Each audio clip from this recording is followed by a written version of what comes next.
자, 구독자 여러분 안녕하십니까? 3주 연속으로 혼자 출연하는 전영건 기자입니다. 어떻게 보면 끝 마무리이자 시작일 수 있습니다. 바로 해상 전력인데요. 정말 어마어마한 일들이 생겼는데 문제는 올해까지 그 여파가 지속될 예정이라는 겁니다. 특히 작년 말 거의 끝나갈 때쯤에 KDDX의 사업자 선정 방식이 발표가 됐습니다. 결국에는 지명 경쟁 입찰 방식으로 바뀌면서 본격적인 경쟁 체제로 가게 됐습니다. 그래서 사업은 지속돼야 되고 이것뿐만이 아니에요. 바로 핵추진 잠수함이라는 거대 담론이 생겼습니다. 어떻게 보면 우리나라 해군의 염원이자 우리 군의 염원이었던 이 핵추진 잠수함이 갑자기 좀 불현듯 나온 것 같아요. 좀 하나하나 얘기를 좀 나눠볼까 합니다. 먼저 잠수함 수출권과 관련돼서 먼저 그냥 얘기를 드리는 게 맞을 것 같습니다. 작년에 좀 아쉬운 결과였어요. 폴란드 오르카 잠수함 프로젝트를 우리가 수주에 실패하게 됐습니다. 이 좀 안타까운 소식을 전해드려서 너무 죄송한데 그래도 아직 남아있는 캐나다 사업이 있거든요. 그래서 캐나다 사업에 진짜 전력 투구해서 꼭 좋은 성과가 좀 나오길 바라고 있는데, 영국의 밥콕이라는 되게 유명한 회사가 있는데 그 회사가 지금 캐나다 사업에는 하나오션과 함께하고 있거든요. 근데 폴란드 오르카 잠수함 프로젝트에서는 스웨덴 사브랑 했습니다. 그래서 어떻게 보면 제 생각인데 키를 조금 쥐고 있지 않았나. 폴란드 잠수함 수주 실패가 가장 큰 이슈 중에 하나였던 것 같은데, 사브가 내놓은 패가 좀 굉장히 메리트가 컸다 이런 얘기들이 좀 있었던 것 같거든요.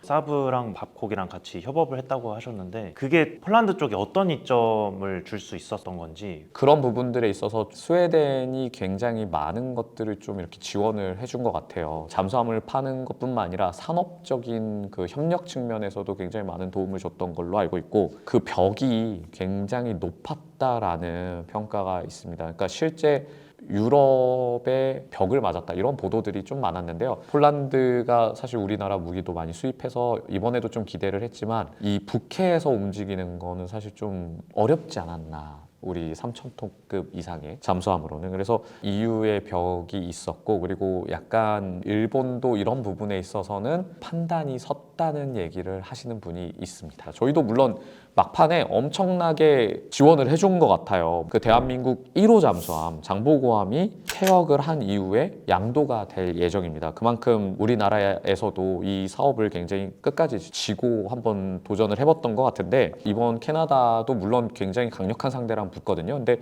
어쨌든 영국 밥콕과 함께하고 있단 말이에요. 그래서 지금 현재 그런 상황이고, 이게 장보고함이 넘어간 거에 대해서 많이 안타까워 하시는 것 같아요. 이제 폴란드 수주가 됐으면은 장보고함이 또 많은 점수를 받았구나 라고 이해하실 수도 있지만, 한편으로는 이게 또 다른 사업에 영향을 분명히 미칠 수가 있거든요. 그래서 원래 폴란드랑 함께 가고 있고 지금도 폴란드랑 함께하는 사업들, 그리고 진행될 사업들도 분명히 있습니다. 다른 사업, 그리고 또 장보고함이 폴란드에서 운영하면서 승조원 훈련이라든지 여러 가지 역할들을 하면 또 유럽에 많이 알려질 수 있기 때문에 그런 측면에서 바라볼 때는 좀 아쉬운 부분도 분명히 있지만, 또 분명히 장보고함이 어떤 일을 꼭 해줄 수 있기 때문에 오히려 이런 걸 바탕으로 우리의 훌륭한 좀 잠수함 운영 체계를 좀 알릴 수 있지 않나. 좋은 소식도 있었습니다. HD현대중공업이 수출 종조준이 된 상태에 지금 있습니다. 그래서 페루 해군의 계약들이 체결돼서 아마 잠수함 수출 성과가 이제 본격적으로 좀 이루어지지 않을까.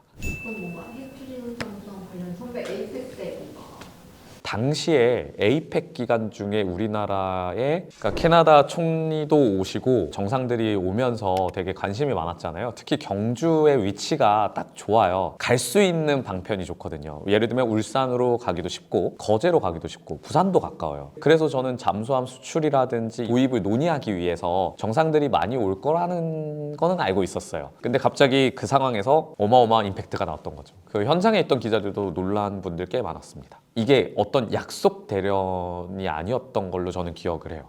핵잠 개발이 우리나라의 염원이었잖아요. 그만큼 미국이 우리나라가 핵 연료를 사용하는 그걸 허가해 준 만큼 알아서 지켜라, 이런 시선도 좀 있었던 것 같기도 하거든요. 지금이야 우리 염원이고 되게 중요한 문제긴 한데, 어떻게 보면은 미국이 안보적인 측면에서 한국에게 분담을 하는 거는 맞는 것 같습니다. 부담도 있겠지만 어떻게 보면 기회가 될 수도 있고, 또 이게 전자권 전환 문제랑 당연히 또 연결이 돼 있다 보니까 이게 좀 예민한 문제긴 하죠. 근데 어쨌든 중요한 건 우리도 핵추진 잠수함을 갖게 되는 거는 사실이에요.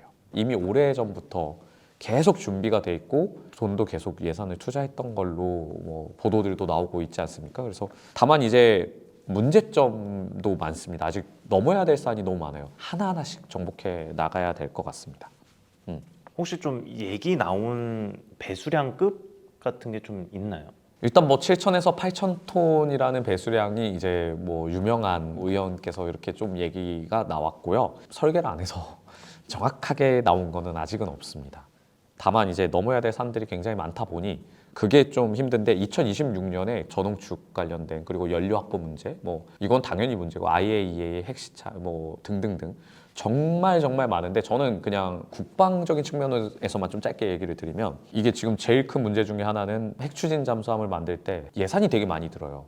이 예산을 지금 어떻게 해야 될지를 아직 얘기가 안 나오고 있습니다. 과연 그럼 해군 예산으로 가능할 건지 아니면 이거를 좀 고민을 해봐야 돼요. 그래서 제 생각에는 이게 범정부적인 차원에서 논의가 돼야 됩니다. 근데 아직은 그런 소식이 들려오지 않아요. KDDX 사업도 있죠. 뭐 기타 그 외에 여러 가지 사업들이 있는데 그런 얘기가 좀 없어서 이거는 제가 제 생각을 좀 얘기를 좀 해봤습니다. 그래도 분명한 건 그래도 현재 K방산의 유망주는 해상전력이 맞다.